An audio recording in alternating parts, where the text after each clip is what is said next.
পিঁপড়ে আর আরশোলার মধ্যে অথবা পিঁপড়ে এবং মশার মধ্যে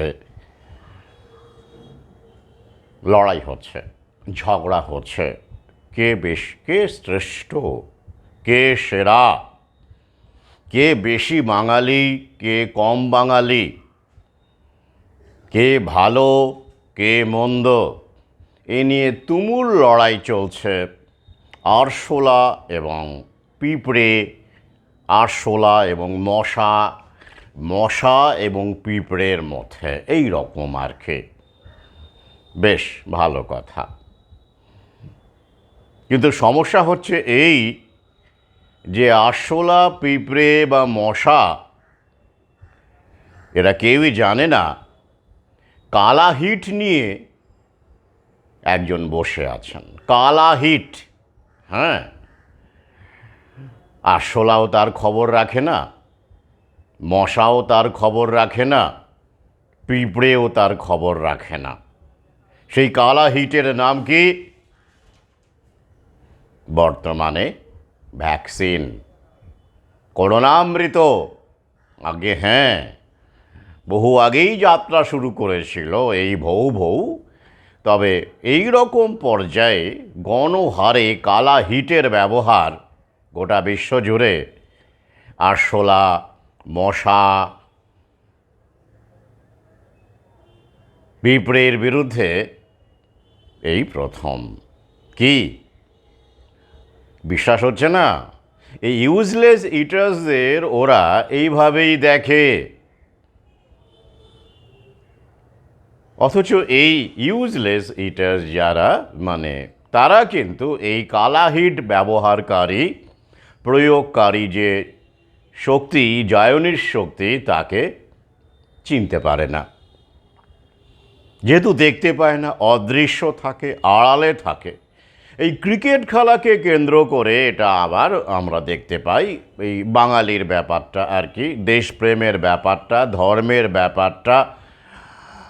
তো এরাই তো ভাগ করে দিয়ে গিয়েছিল, তাই নয় কি?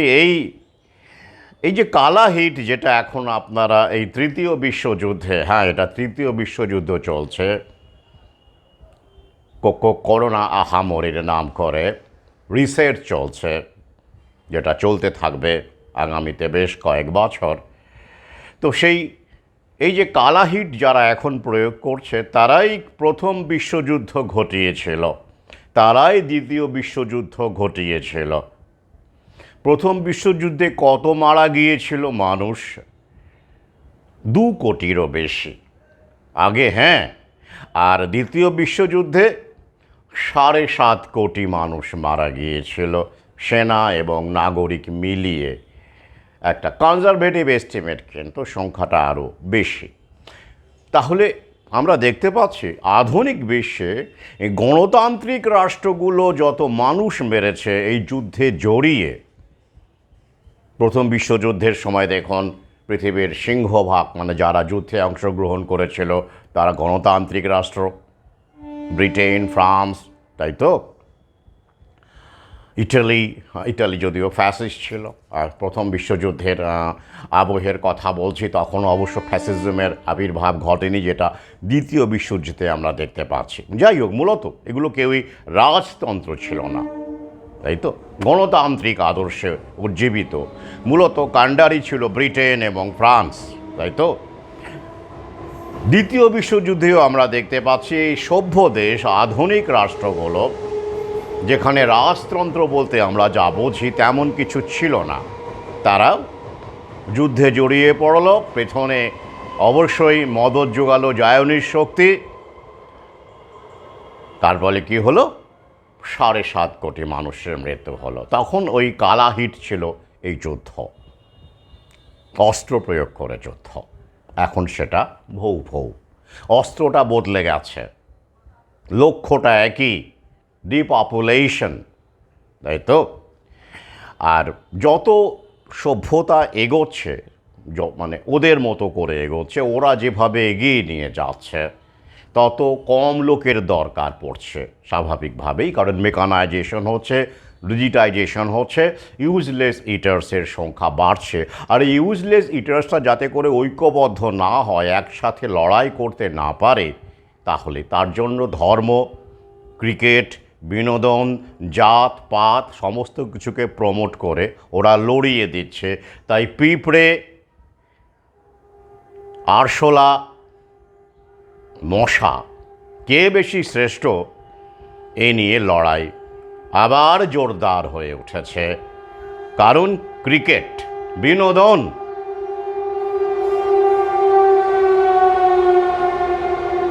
তাই তো। একটি পোস্ট দেখলাম যে বাংলাদেশের লোকজন যদি বাঙালি হয়, মানে সত্যিকারের বাঙালি হয়, তাহলে পশ্চিমবঙ্গের বাঙালিরা যারা ঘরছাড়া হয়েছিল সেই সময় দাঙ্গা বা ইত্যাদি কারণে দেশভাগের সময়, তাদের কেন ডেকে নিচ্ছে না, ফিরিয়ে নিচ্ছে না? বাঙালি হলে তো বাঙালির সহমর্মিতা মানে থাকা উচিত বাঙালির প্রতি, তাই নয় কি? এমনটাই আমি একটা পোস্ট দেখলাম, আপাত দৃষ্টিতে খুবই যুক্তিসঙ্গত, কিন্তু গভীরে গেলেই বুঝবেন এগুলো সব উপরের খেলাধুলা। কারণ বাঙালিরা, সাধারণ মানুষ কখনো দেশ ভাগ করেনি। সামান্য একটা পাড়া ভাগ করতে পারবেন না সাধারণ মানুষ, যদি না মোড়লদের এক হস্তক্ষেপ থাকে, তাই নয় কি? আর সাধারণ মানুষ, সাধারণ হিন্দু মুসলমান দেশ ভাগ করে ফেলল। গভীরে যাওয়ার অভ্যেস করুন। সাধারণ মানুষ কখনো দেশ ভাগ করে না। তারা নিজের পরিবার, স্বার্থ, জীবিকা, সন্তানের দুধ ভাতে বেঁচে থাকা এসব নিয়েই ব্যস্ত থাকেন, এবং আগামীতে কিভাবে চলবে, জীবন কিভাবে চলবে সেই নিয়েই ভাবতে ভাবতে তাদের রাত কেটে যায়। কারো কারো রাতে ভালো করে ঘুমও আসে না, তাই তো। তাহলে তারা কিভাবে দেশ ভাগ করবেন, তাই তো। আর আমাদের দেশ স্বাধীনও হয়নি সেই অর্থে। এই নিয়ে আমার ভিন্ন ভিডিও রয়েছে। 21 বিলিয়ন পাউন্ড লোন ছিল ব্রিটেনের ওপরে। সেই লোন আমেরিকা কিনে নেয়। এই লোনের চাপে ভারতকে শাসন করা, কন্ট্রোলে রাখার ক্ষমতা আর ব্রিটেনের ছিল না। তো ব্রিটেন এই লোন, মানে জায়নিক শক্তি, আমি বলেছিলাম প্রথম বিশ্বযুদ্ধে ব্রিটেনকে দিয়ে গোটা বিশ্বে আধিপত্য বিস্তার করেছিল। তাই ব্রিটেনকে প্রচুর টাকা লোন দেওয়া হয়েছিল, হাইজ্যাক করা হয়েছিল সরকারকে, তার খেসারত দিতে হয় ব্রিটেনকে। এবং সেই লোন আবার ওই জায়নিক শক্তি, আমেরিকার ব্যাংকিং ব্যবস্থা, মানে আমেরিকাকে দিয়ে সেই লোনটা কিনিয়ে নেয়, এবং ব্রিটেন সেই লোনটা শোধ করে। 2006 সালের 31শে ডিসেম্বর 53 মিলিয়ন পাউন্ড ব্রিটেন শেষ কিস্তি দিয়েছে, শোধ করেছে। ভাবতে পারেন, দ্বিতীয় বিশ্বযুদ্ধে এতটাই দেনা হয়ে গিয়েছিল ব্রিটেনের। তাই ভারতের লড়াইয়ের, স্বাধীনতা সংগ্রামের লড়াইয়ের ভয়ে ব্রিটেন ভারত ছেড়েছে এমন নয়। ব্রিটেন একমাত্র নেতাজিকে কিছুটা ভয় পেত, জায়নিক শক্তি আর বাকি কাউকেই ভয় পেত না। কারণ গান্ধী থেকে শুরু করে নেহেরু, এরা সবাই ছিল কন্ট্রোলড অপোজিশন, যাদেরকে হাতে নিয়ে, এবং জিন্না তো বটেই, দেশ ভাগ করে ওরা চলে যায়।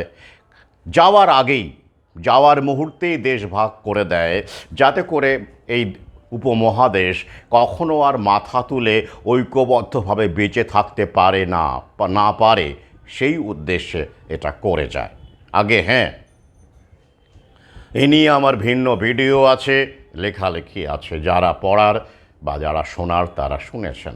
আসুন একটুখানি ভেবে দেখি। আমি কিন্তু আমার মত কারো ওপর চাপিয়ে দিতে চাই না, আমি শুধু ভাবতে বলি, কিছু দৃষ্টিকোণ আপনাদের সামনে রাখে। আচ্ছা বলুন তো, ইখতিয়ার উদ্দিন মোহাম্মদ বিন বখতিয়ার খিলজি, বাংলা বিজয় যাকে বলা হয়, কথিত বাংলা বিজয়, লক্ষণ সেন, অশীতিপর লক্ষণ সেন নাকি খিড়কির দরজা দিয়ে পালিয়ে যায়, এরকম ঘটনা। যাই হোক, সেই যদিও অত কম অশ্বারোহী ছিল না, সঙ্গে তার সেনাবাহিনী ছিল, ওটা একটা প্রচার, সেটা আমরা জানি। যাই হোক, কিন্তু সেটা কত সালের ঘটনা? 1203-4 ঘটনা তো। বেশ, তো তিনি কে ছিলেন? বখতিয়ার খেলজি, কুতুবউদ্দিনের সেনাপতি।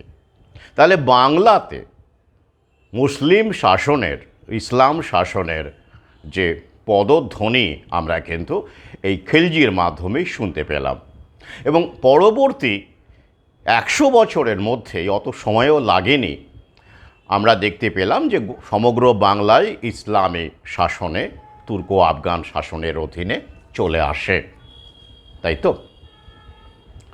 এক কথায় ইসলামের অধীনে চলে আসে। অর্থাৎ আমরা যদি ত্রয়োদশ শতাব্দীটাকে ধরে নিই, বাংলা পুরোপুরি ইসলাম শাসনে প্রবেশ করল, তাহলে নোয়াখালী ডাইরেক্ট অ্যাকশন ডে মানে জিন্না মুসলিম লীগ আর কি কবে ডেকেছিল? 16ই আগস্ট 1946, তাই তো? আর নোয়াখালীর দাঙ্গা কোজাগরী লক্ষ্মী পুজোর দিন 10ই অক্টোবর একই সাল 1946, তাই তো?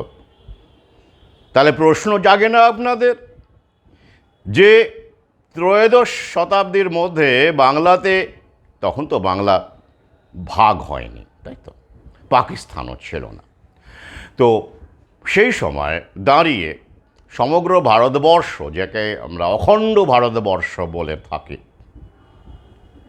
থাকি কম বেশি, তো সেই সময়ে দাঁড়িয়ে ত্রয়োদশ থেকে শুরু করে এই যে বিংশ শতাব্দী, মানে প্রায় 700 বছর সময় মুসলমানরা হিন্দুর সাথে বাংলাদেশে বসবাস করলো, একসাথে বসবাস করলো। শাসকরা অবশ্যই, মুসলমান শাসকরা অত্যাচার, সবাই না হলেও কেউ কেউ অত্যাচার অবশ্যই করেছেন, মন্দির ভেঙেছেন, তাই তো? কখনো কখনো জবরদস্তি ধর্মান্তকরণও করেছেন, একেবারে করেননি এমন তো নয়। কিন্তু কখনো সাধারণ মানুষ, সাধারণ হিন্দু, সাধারণ মুসলমান পরস্পরের বিরুদ্ধে ঝাঁপিয়ে পড়েছিল নোয়াখালীর মতো করে, ডাইরেক্ট অ্যাকশন ডের মতো করে ঝাঁপিয়ে পড়েছিল পরস্পরের ওপরে। তাহলে তো অস্তিত্বই থাকতো না। থাকতো কি? থাকতো না। তাহলে আমরা দেখতে পাচ্ছি যে দীর্ঘ 700 বছর হিন্দু মুসলমান মোরলেস, নোটের ওপর দু একটি বিচ্ছিন্ন ঘটনা বাদ দিলে শান্তিপূর্ণভাবেই এই বাংলায় বসবাস করেছে। আমি ভারতের কথাটা এখানে বলছি না, আলোচনা করছি না, ব্যাপারটা সমগ্র দেশের ক্ষেত্রেই সত্যি, কিন্তু বাংলার কথাটা আমি বারবার করে বলবো, কারণ এই বাঙালি এবং এই যে ক্রিকেট খেলাকে কেন্দ্র করে আগে ভারত পাকিস্তান ছিল, এখন পাকিস্তান ব্যাকগ্রাউন্ডে, এখন বাংলাদেশ টার্গেট হয়ে উঠেছে। এবং একই রকমভাবে ওদের ওই তথাকথিত ধার্মিক যারা জিহাদি বলুন বা ধার্মিক মুসলমানই বলুন, যদিও ইসলাম থেকে এই সব মুসলমান বহু দূরে সরে গেছে, যেমন করে হিন্দুরা প্রকৃত যে সনাতন ধর্ম, তার বিশ্বাস আচরণ প্রজ্ঞা সেখান থেকে বহু দূরে সরে গেছে, নেই তারা কেউ কোথাও। কিন্তু ওই যে পোশাকি জায়গাটা রয়েছে সেই নিয়ে তারা মাতামাতি করে, একে অপরের মাকে গালিগালাজ করে, থুতু দেয়, এমনই অবস্থা হয়ে দাঁড়ায়। তো তাহলে প্রশ্ন যাচ্ছে না যে এই সময়ে কেন ঘটল না? মুসলমানরা আমাদের দেশে এতদিন ছিল, শুধু বাংলা নয় সমগ্র দেশে তারা শাসন করেছে, তাহলে তারা ইসলামিক কান্ট্রি ঘোষণা করলো না কেন সমস্ত দেশটাকে? তাদের হাতে ক্ষমতা ছিল, সেনাবাহিনী ছিল তো, কেন করলো না? আচ্ছা, এই সময়টা যে আমরা এই 700 বছর সময়কালটা আমরা বাংলার ক্ষেত্রে যদি দেখি, আমরা কি দেখতে পাচ্ছি? সেই সময় হিন্দুরা নিজের ধর্মাচরণ কিন্তু চালিয়ে গেছে, কেউ বাধা দেয়নি, বাধা দিয়েছে। সেই সময়ে রমরমিয়ে সতীদাহ চলেছে, রামমোহনের দরকার পড়েছে সতীদাহ বন্ধ করতে ব্রিটিশ আসার পরে, তাই তো? সেই সময়ে বিবাহ বন্ধ ছিল, বিদ্যাসাগরের দরকার পড়েছে ব্রিটিশ আমলেও। সেই সময়ে আমরা দেখতে পাচ্ছি জাতপাত থেকে শুরু করে তথাকথিত উচ্চ বর্ণের নিম্ন বর্ণের প্রতি অত্যাচার একঘরে করে দেওয়া, ধোপা নাপিত বন্ধ করে দেওয়া, শরৎচন্দ্রের অভাগীর স্বর্গ থেকে শুরু করে মহেশের উপাখ্যান আবহমান কাল ধরে 700 বছর ধরে চলেছে। যদিও মহেশ মানে গফুর মিয়ার আবির্ভাব অনেক পরে, মানে তার আগে থেকেই তো চলেছে। নইলে বুদ্ধ এলো কেন? বুদ্ধের দরকার পড়লো কেন বলুন দেখি? ব্রাহ্মণ্যবাদের বিরুদ্ধেই তো বুদ্ধের উত্থান। শূদ্র বলে অবহেলিত মানুষকে, তথাকথিত নিচু জাতকে একটা আশ্রয় দেবার জন্য, অবলম্বন দেবার জন্য, বেঁচে থাকার একটা আশ্রয় যোগানোর জন্যই তো বুদ্ধের আবির্ভাব, তাই নয় কি? বুদ্ধ তো সেই সময় কি ইসলাম ছিল? ছিল না। তাহলে আমরা দেখতে পাচ্ছি ওই সময়েই যখন হুসেন শাহ বাংলার শাসক, তিনি কিন্তু নাম শুনেই বুঝতে পারছেন ইসলাম ধর্মাবলম্বী একজন শাসক। তার সময়ে কার উত্থান হলো আমরা দেখতে পাচ্ছি? শ্রীচৈতন্যের আবির্ভাব হলো। উত্থান বলবো না, আবির্ভাব হলো। কেন শ্রীচৈতন্যের দরকার কেন পড়ল? তিনি কি শ্রীচৈতন্য তিনি কি ইসলামী শাসকদের বিরুদ্ধে অস্ত্র হাতে লড়াইয়ে নেমেছিলেন? দরকার পড়েছিল? পড়েনি। এই উচ্চ বর্ণের অত্যাচার তখনও অব্যাহত হিন্দুদের মধ্যে, এই যে ব্রাহ্মণ, হ্যাঁ, অব্যাহত। এইসব তথাকথিত নিম্নবর্ণের মানুষকে আবার আশ্রয় দেওয়ার প্রয়োজন পড়ল। তিনি আবার বুদ্ধের ভূমিকায় অবতীর্ণ হয়ে মানুষকে বুঝিয়ে দিলেন। কি বুঝিয়ে দিলেন? কি বার্তা দিলেন? চণ্ডালকেও তিনি বুকে জড়িয়ে ধরলেন। তো এই বার্তাটা দেওয়ার দরকার তখনও পড়েছিল, অর্থাৎ বুদ্ধের আবির্ভাবের পরেও হিন্দুরা একই রকমভাবে চালিয়ে যাচ্ছিল। ধর্ম ব্যবসায়ীদের খপ্পরে পড়া হিন্দু ধর্ম, তারা একই রকমভাবে তাদের এই তথাকথিত উচ্চ বর্ণের অত্যাচার তথাকথিত নিম্ন বর্ণের ওপর চাপিয়ে যাচ্ছিল। এক ঘরে করে দেওয়া, নিচু চোখে দেখা, অপমান করা, কত রকমভাবে অত্যাচার অপমান করা হয়েছে।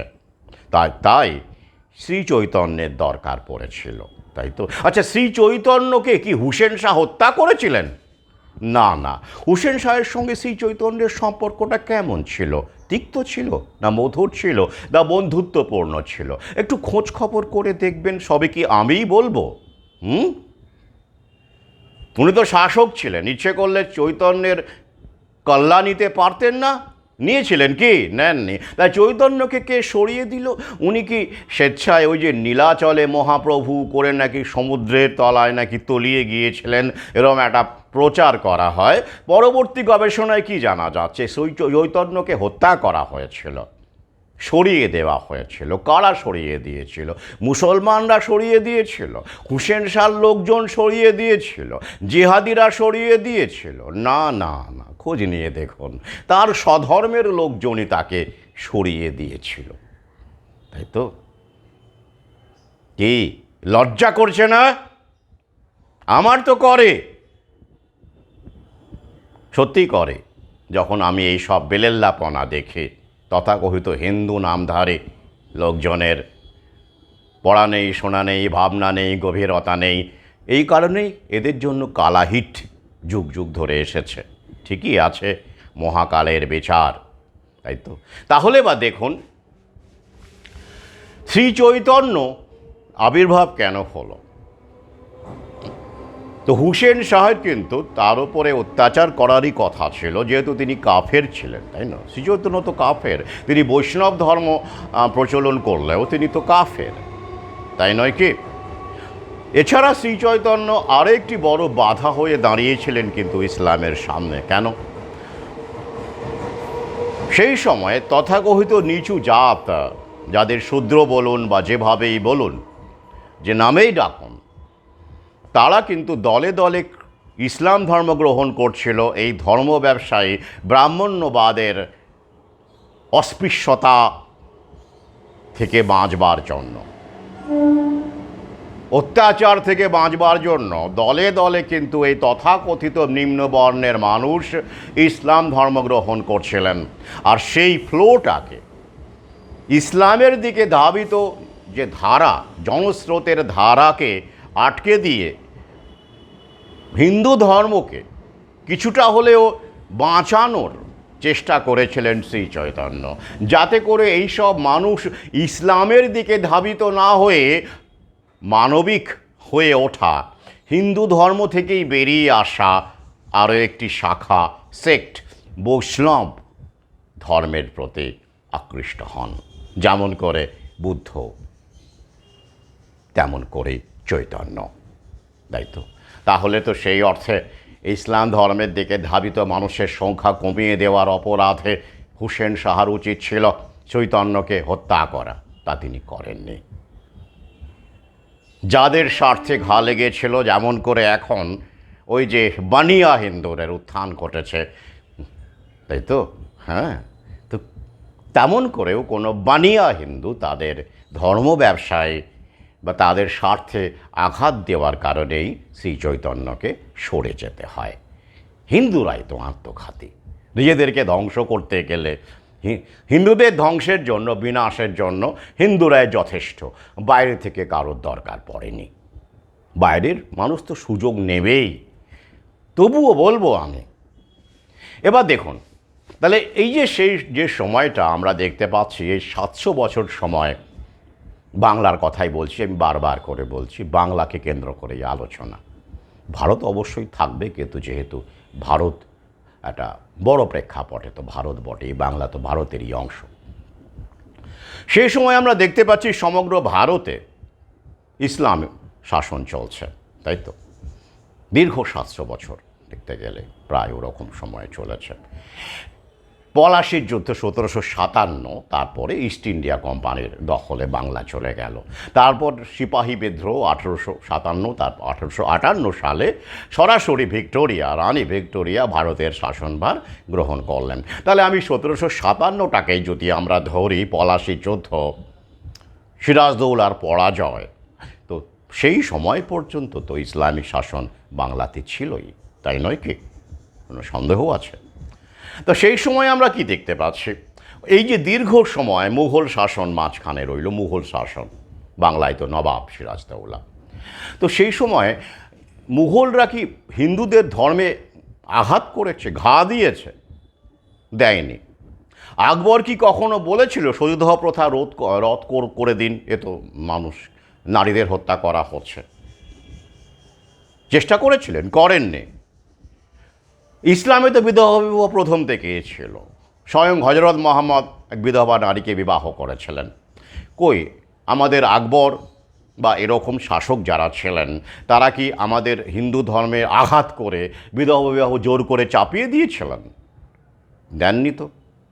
বরং আকবর দ্বীন-ই ইলাহি বলে একটি ধর্ম প্রতিষ্ঠা করে একটা মিলনের চেষ্টা করেছিলেন। অর্থাৎ মুসলমানরা কিন্তু ভারতে লুটপাট করতে আসেনি, দু একজন অবশ্যই লুট করে চলে গিয়েছিলেন, কিন্তু পরবর্তীকালে যে আমরা মুসলমান শাসন, মুঘল শাসন বা বলুন, বা তার আগে এই যে আমরা দেখতে পাচ্ছি কুতুবউদ্দিন আইবকের হাত ধরে যেটা আমরা দেখলাম, সুলতানির যে পতন ঘটল দিল্লিতে, এরা কিন্তু ভারতে থাকতে এসেছিল।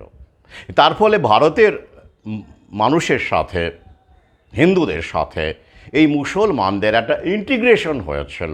তারা লুট করে, ব্রিটিশদের মতো লুট করে এদেশ থেকে সম্পত্তি ওদের কোথায় নিয়ে যেত? ধরুন সৌদি আরবে বা মক্কা মদিনায় তারা কিন্তু নিয়ে যাননি, তারা কিন্তু এদেশেই থেকে গেছেন এবং এদেশকেই নিজের দেশ মনে করেছেন, ইন্টিগ্রেশন করেছেন তারা। আর এই কারণেই ব্রিটিশদের বিরুদ্ধে মানুষের যেভাবে ক্ষোভ, ব্রিটিশদের বিরুদ্ধে যেভাবে স্বাধীনতা সংগ্রামের সৃষ্টি হয়েছিল, যদিও সেটার পেছনেও সুভাষচন্দ্র বাদ দিয়ে বা কতিপয় অগ্নি, যাদেরকে আমরা বলি সূর্য সেনের মতো, মাস্টারদার মতো বিপ্লবী বাদ দিয়ে এই গান্ধীবাদী যেটা অংশ, এটা পুরোটাই কন্ট্রোল ছিল। কিন্তু ব্রিটিশদের বিরুদ্ধে তো বিক্ষোভ স্বাধীনতা সংগ্রামের একটা অংশ, সন্ত্রাসবাদী যাদেরকে বলা হচ্ছে, এটা অস্বীকার করা যায় না, তা ছিল। কিন্তু মুসলমান শাসকদের উত্থান উৎপাটন করবার জন্য সমগ্র হিন্দুরা এক হয়ে কি লড়াই করেছিল? করেনি, কারণ প্রয়োজন পড়েনি। কারণ মুসলমান শাসকরা কিছু বিচ্ছিন্ন ঘটনা বাদ দিয়ে সাধারণ হিন্দুর জনজীবনে হস্তক্ষেপ করেনি, তাদের ধর্মাচরণে হস্তক্ষেপ করেনি। তথ্য তাই বলছে, ইতিহাস তাই বলছে। যদি করত তাহলে 700 বছরের মুসলমান শাসনের পরে ভারতবর্ষে এত এত হিন্দু থাকতো না। থাকতো? থাকা সম্ভব হতো? হতো না। যদি তারা এটা পলিসি করে নিত যে প্রতিটি হিন্দুকে ইসলাম ধর্ম গ্রহণ করতে হবে, তাদের সেই ক্ষমতা ছিল, তাদের সেনাবাহিনী ছিল তো, কিন্তু করেনি। সহাবস্থানেই কিন্তু মোটের ওপর তারা বিশ্বাস করেছে। আর বাকি যত ঘটনা যেগুলো ঘটেছে, অবশ্যই কিছু ধর্মান্তরের ঘটনা তো ঘটেইছে, কিন্তু সেগুলো বিচ্ছিন্ন ঘটনা এবং সব শাসক সমানভাবে সেটা অনুশীলন করেননি। করলে এই পরিণতি হতো না, এই অবস্থা হতো না, ব্রিটিশদের দরকার পড়তো না। তাহলে এইবার দেখুন, প্রশ্ন করুন যে নোয়াখালীর মতো দাঙ্গা, কোজাগরী লক্ষ্মী পুজোর দিন 1946 খ্রিস্টাব্দ, তাই তো 5,000 হিন্দুকে নাকি হত্যা করা হয়, এ নিয়ে বিভিন্ন রকমের তথ্য আছে। তা এখন প্রশ্ন দাঁড়াচ্ছে যে 1946 খ্রিস্টাব্দের আগে কি হিন্দুরা, নোয়াখালীর হিন্দুরা কি লক্ষ্মী পুজো করেনি? কোজাগরী লক্ষ্মী পুজো করেনি? প্রতি বছরই তো করেছে। তো সেই সময় তো দাঙ্গা হয়নি, কেন হলো না? প্রশ্ন জাগছে না? আমার তো জাগে। এই কারণেই এই ভিডিও। ওই একই বছর 16ই আগস্ট 1946 খ্রিস্টাব্দ ডাইরেক্ট অ্যাকশন ডে, সেটা তো আবার পরিষ্কারভাবে ওই পাকিস্তানের গঠনের জন্য, সেটা লড়কে লেঙ্গে পাকিস্তান, ওটা তো মুসলিম লীগের আহ্বান, জিন্নার আহ্বান, তাই তো? তাহলে হিন্দু মুসলমানের এই যে বিবাদ, একসঙ্গে নাকি থাকাই আর যাবে না, এমন একটা অবস্থা দাঁড়িয়ে গেল। হিন্দু মুসলমান যারা 700 বছর ধরে একসঙ্গে থেকেছে, সাধারণ জীবন যাপন করেছে। আমার দাদু বাংলাদেশে ছিলেন, সেখানকার জমিদার ছিলেন দাদু, তার কথা আমি লিখেছি অনেক জায়গায়। তো তিনি, তার বাড়িতে অনেক মুসলমান কাজ করতেন, হ্যাঁ, অনেক আশ্রিত ছিলেন এবং দাদুর বন্ধু ছিলেন। দাদু শখের যাত্রা করতেন, যাত্রার স্ক্রিপ্ট লিখতেন, যাত্রা লিখতেন। নফর মিয়া বলে একজনের কথা আমাকে বারবার দাদু বলে গেছেন, তার সবচেয়ে কাছের বন্ধু ছিলেন। তারা একসাথে যাত্রাও করেছেন, আড্ডা মেরেছেন বৈঠকখানায় দিনের পর দিন। তখন তো কোনো সমস্যা হয়নি, 700 বছর ধরে তো কোনো এরকম প্রয়োজন পড়েনি কোজাগরী লক্ষ্মী পুজোর দিন রে করে হামলা করা। তো কারা করলো, কেন করলো?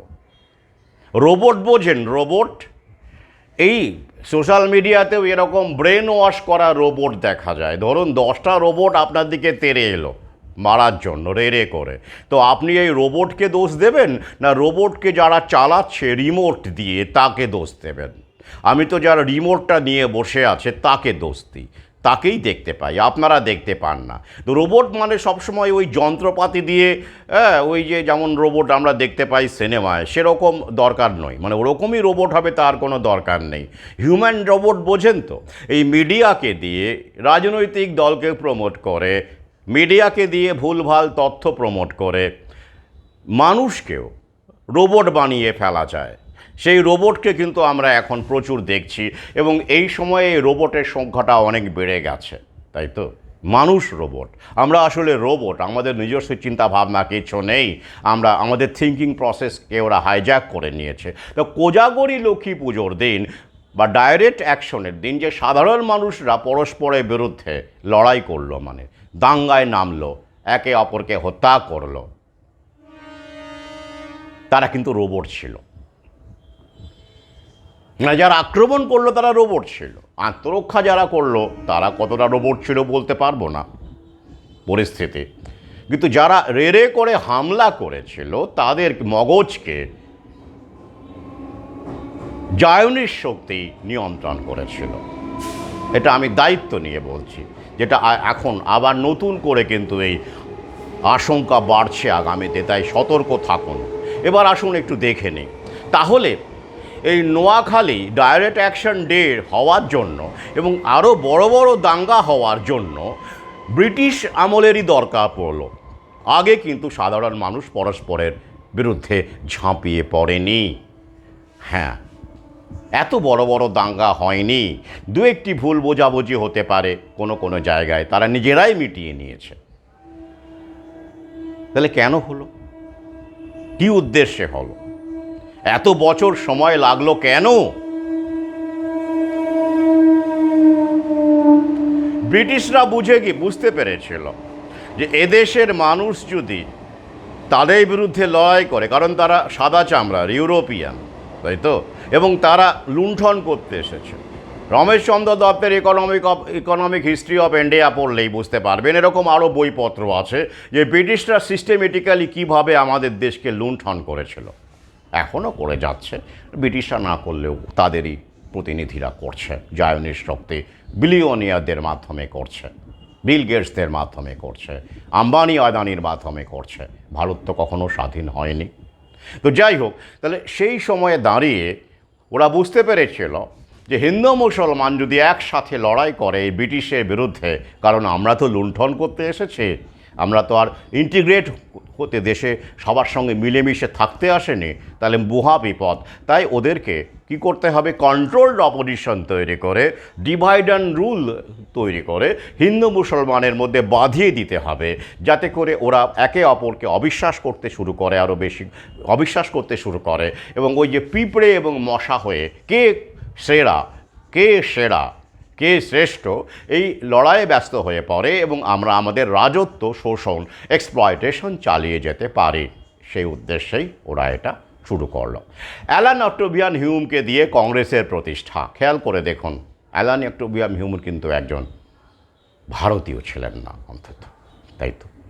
কে ছিলেন দেখে নিন। ওয়াইসি ব্যানার্জি কত সালে? 1885 সাল এরকম সময় কংগ্রেসের প্রতিষ্ঠা। কী জন্য? ওই যে লেখাই আছে, দেখবেন ইতিহাস বইয়েই আছে, সেফটি ভালভ, অর্থাৎ সাধারণ মানুষের আবেদন নিবেদনের মাধ্যমে যেন ব্রিটিশকে তাদের বিক্ষোভ জানাতে পারে, তাদের দাবি দেওয়া জানাতে পারে, সেই উদ্দেশ্যে কংগ্রেসের পতন, অর্থাৎ মানুষের বিক্ষোভটাকে কন্ট্রোল করে নেওয়া। সেই কংগ্রেস, খেয়াল করে দেখুন, সেই কংগ্রেসে 1906 সালে মোহাম্মদ আলী জিন্নাহ জয়েন করলেন। মোহাম্মদ আলী জিন্নাহ, যিনি কট্টর একজন নাস্তিক ছিলেন, জীবনে কখনো মসজিদে যাননি। হ্যাঁ, একদম ব্রিটিশ শিক্ষায় শিক্ষিত আধুনিক একজন ব্যক্তিত্ব মোহাম্মদ আলী জিন্নাহ। তো সেই সময় 1906 সালে কিন্তু মুসলিম লীগ প্রতিষ্ঠা হয়ে গেছে। খেয়াল করে দেখুন, আগে কিন্তু কখনো মুসলিম লীগ প্রতিষ্ঠা হয়নি, ব্রিটিশ আমলেই হলো। কেন হলো? ওই যে মুসলিম লীগ, ভারত আলাদা একটা রাষ্ট্রের দাবি তোলে, মুসলিম লীগ মানে গঠনের দরকার পড়ল, ব্রিটিশ আমলেই কিন্তু দরকার পড়ল। তার আগে কিন্তু আমাদের দেশে মুসলিম লীগ প্রতিষ্ঠার প্রয়োজনই পড়েনি। 1906 সাল কোন সময় দেখুন, ব্রিটিশ শাসন তো বেশ, 1906 সাল। তো সেই সময় জিন্নাহ কিন্তু কংগ্রেসেই যোগ দিয়েছিলেন, বেশ ভালো কথা। তা মুসলিম লীগে কবে গেলেন? 1913 সালে গেলেন। হ্যাঁ, মুসলিম লীগে। তারপরেও তিনি কংগ্রেসের সঙ্গে যোগাযোগ রেখেছিলেন। আর এই কারণেই পরবর্তীকালে যখন সুভাষচন্দ্র কংগ্রেসের সভাপতি হন, তিনি পরিষ্কার জানিয়ে দেন কোনো ধর্মীয় প্রতিষ্ঠানের সঙ্গে যুক্ত সদস্য হলে, যে মুসলিম লীগ বা যে হিন্দু যাদের সমস্ত, যেমন সাভারকারের সেই সময় যে দল ছিল, যাই হোক, তো এদের সঙ্গে বা শ্যামাপ্রসাদ, এদের সংগঠনের সদস্য হলে কংগ্রেসের সদস্য হওয়া যাবে না, একই সাথে হওয়া যাবে না। তিনি এটা কিন্তু করতে বাধ্য হয়েছিলেন। তো যাই হোক, সেই জিন্নাহ কট্টর একজন নাস্তিক, স্টঞ্চ এথেইস্ট বলা হয়, তিনি হঠাৎ করে এমন ধার্মিক হয়ে গেলেন কেন? মুসলিম রাষ্ট্রের, ইসলামিক রাষ্ট্রের দাবি তুললেন কেন মুসলিম লীগে জয়েন করে? ভাবতে হবে না? ভাবার ব্যাপার আছে তো। সাভারকারও তো নাস্তিক ছিলেন, কট্টর নাস্তিক ছিলেন, তিনি হঠাৎ করে এমন হিন্দু হয়ে উঠলেন কেন? ভাবতে হবে না? এদেরকে কে, কলকাঠিটা কে নাড়িয়েছিল? ক্ষমতার লোভ দেখিয়ে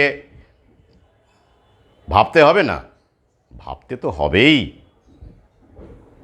আবার দেখুন, গান্ধীজি তিনি কত সালে কংগ্রেসে জয়েন করলেন? 1915 সালে। তারপরে চম্পারণের আন্দোলন শুরু করলেন 17, এরকম 1917। তো এই গান্ধী সাউথ আফ্রিকায় ওকালতি করতে গিয়েছিলেন, ওকালতি প্র্যাকটিসও করছিলেন, তাই তো?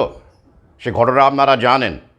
এবং এই গান্ধী সাউথ আফ্রিকায় থাকাকালীন এমন এমন বিবৃতি দিয়েছেন, তথ্য আছে, আমি লিখেওছি, যে নিগ্রোদের যে অ্যাপাথাইড বলা হয়, কৃষ্ণাঙ্গ বিদ্বেষ, সাদা চামড়ার মানুষ যখন চাপিয়ে দিচ্ছিল, তাদের ওপর অত্যাচার করছিল, গান্ধীজি কি বলেছিলেন জানেন? যে ভারতীয়দের ওপর কেন অত্যাচার করা হচ্ছে?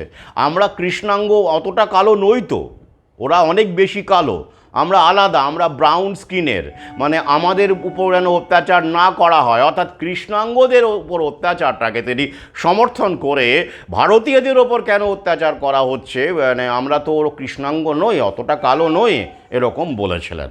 এই হলো তার মানসিকতা। এই জন্য ঘানা থেকে শুরু করে বহু আফ্রিকান দেশে তাকে ঘৃণার চোখে দেখা হয় এই গান্ধীজিকে। আবার বলছি, গান্ধীজির মধ্যে কোনো ইতিবাচক দিক ছিল না আমি তা বলবো না, কিন্তু গান্ধীজিকে ব্যবহার করা হয়েছিল। কন্ট্রোল অপোজিশন কীভাবে, দেখুন খেয়াল করে। ওই যে কন্ট্রোল অপোজিশন হতে গেলেও তার মধ্যে তো কিছু ভালো দিক রাখতে হয়, মিলিয়ে মিশিয়ে রাখতে হয়, নাহলে মানুষকে তো কনফিউজ করা যায় না। জায়নির শক্তি সেটা বোঝে, ভালো করে বোঝে। কিভাবে?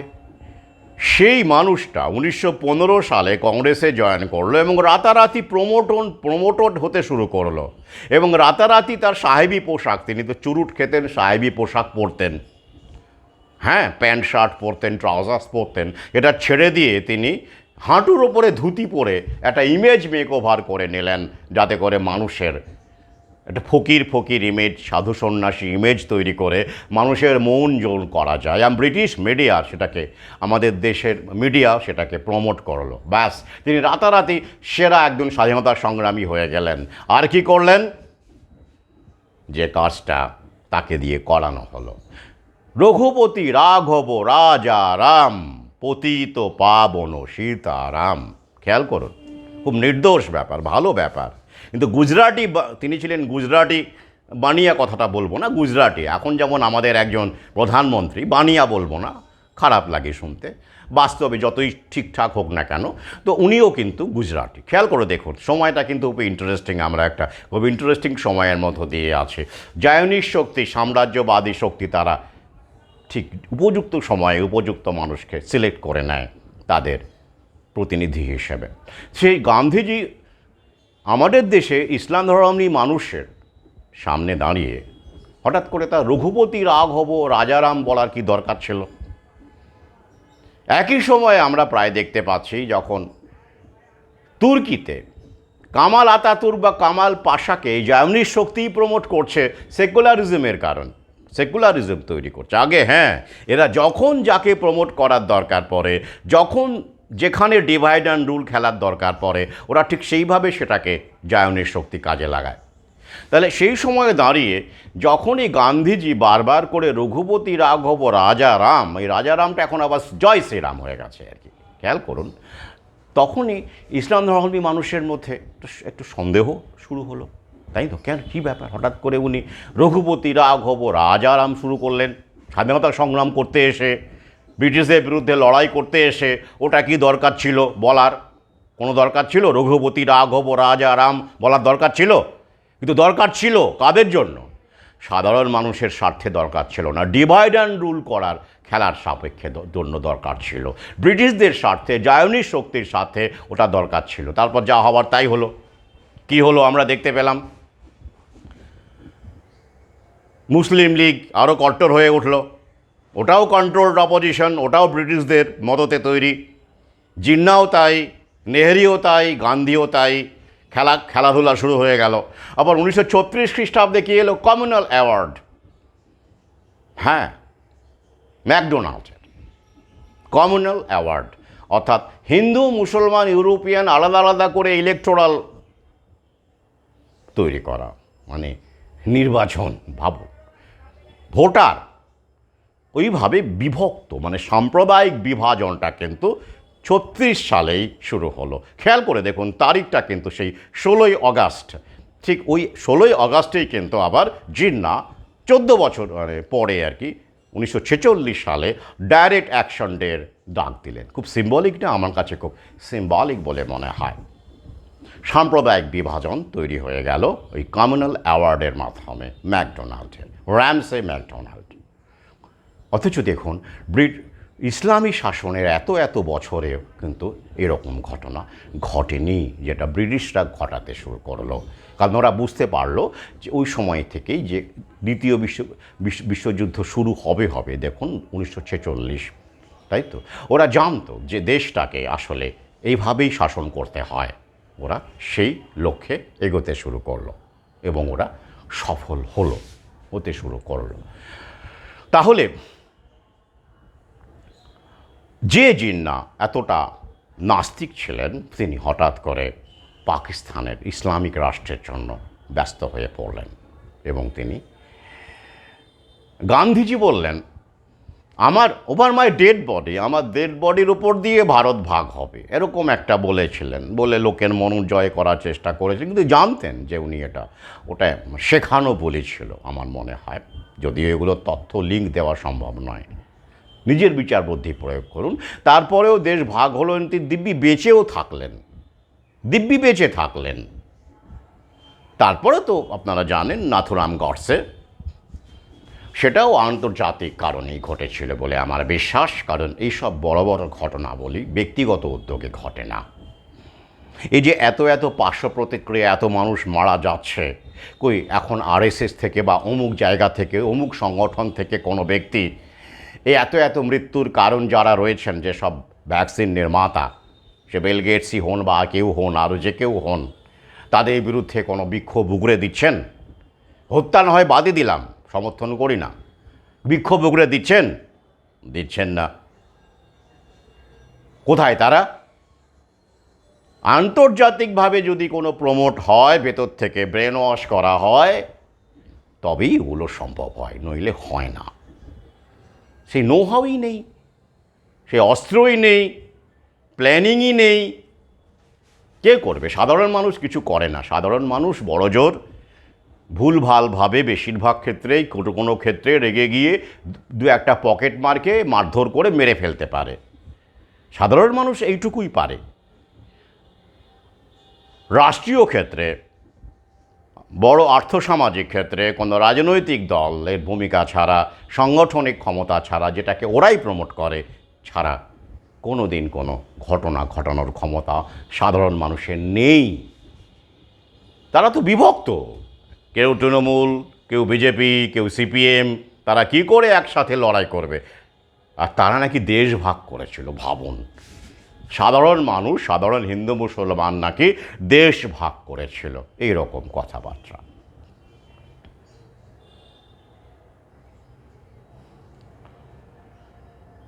তাহলে সুপরিকল্পিতভাবে ব্রিটিশরা দেশ ভাগ করে যায়। সেই সময় হিন্দু মুসলমানের তাস ওরা খেলেছিল প্রমোট করবার জন্য, জিহাদি প্রমোট করবার জন্য, যেটা আগের 700 বছরে তেমন ঘটনা ঘটেনি। কারণ এসব প্রমোট করার দরকার পড়েনি। ডিভাইড অ্যান্ড রুলের খেলাটা ব্রিটিশদেরকে খেলতে হয়েছিল, কারণ তারা জানতো যে হিন্দু মুসলমান যদি একসাথে লড়াই করে, তাই তিতুমুরের লড়াইকে ওহাবি বলে দাগিয়ে দিয়ে তার পাশে কেউ থাকেনি। তিতুমির একা বাঁশের কেল্লা করে পারেননি লড়াই করতে, সম্ভব নয়। বিচ্ছিন্নভাবে লড়াইগুলো হয়েছিল। হিন্দু মুসলমান ঐক্যবদ্ধভাবে লড়াই করলে ব্রিটিশরা টিকতে পারতো না। পারত কি? আর এই কারণেই এই ডিভাইড অ্যান্ড রুলের পলিসি, এই কারণেই সাভারকারকে প্রমোট করা, এই কারণেই জিন্নাহকে প্রমোট করা, এই কারণেই গান্ধীকে প্রমোট করা, এই কারণেই নেহেরুকে প্রমোট করা, আর এই কারণেই নেতাজি সুভাষচন্দ্রকে ওয়ার ক্রিমিনাল বলে দাগিয়ে দেওয়া। যিনি বুঝতে পেরেছিলেন, তিনি প্রথম ভারতীয় যিনি এই জায়নিস্টদের ষড়যন্ত্রটা বুঝতে পেরেছিলেন, আর তাই তিনি মুসোলিনির সঙ্গে দেখা করেছিলেন। মুসোলিনির কথা বারবার ভূয়সী প্রশংসা করে গেছেন তার ইন্ডিয়া স্ট্রাগলে, এবং তার ইন্ডিয়া স্ট্রাগল বইটি উপহার দেওয়ার জন্য তিনি মুসোলিনির সঙ্গে রোমে সাক্ষাৎ করেছিলেন, আমি প্রথম খণ্ডে লিখেছি। কিন্তু হিটলারকে তিনি কোনো বই উপহার দেননি। কেন দেননি? তিনি জানতেন, বুঝতে পেরেছিলেন, যদিও সব লিখে যাননি, যে হিটলার আসলে কন্ট্রোলড অপোজিশন জায়োনিস্টদের। তাই হিটলারকে কিন্তু সেফ প্যাসেজ দেওয়া হয়েছিল। হিটলারকে কিন্তু আত্মহত্যার নাটক করে হিটলারকে আর্জেন্টিনায় পালিয়ে যেতে সাহায্য করেছিল এই জায়োনিস্ট শক্তি। কিন্তু মুসোলিনি হিটলারের ফাঁদে পা দিয়েছিলেন। মুসোলিনি ভুল করেছিলেন হিটলারকে চিনতে। মুসোলিনি কিন্তু কন্ট্রোলড অপোজিশনের মধ্যে ছিলেন না। তাকে কিন্তু ওই জন্য হত্যা করা হয়। গেরিলা বাহিনী বা তথাকথিত পার্টিজান বাহিনীর হাতে মুসোলিনিকে পড়তে হয় এবং বলতে গেলে তুলে দেওয়া হয় এবং তাকে অত্যাচার করে, তার বান্ধবী এবং তাকে হত্যা করে ল্যাম্পপোস্টে ঝুলিয়ে দেওয়া হয় নির্মম অত্যাচারের পরে।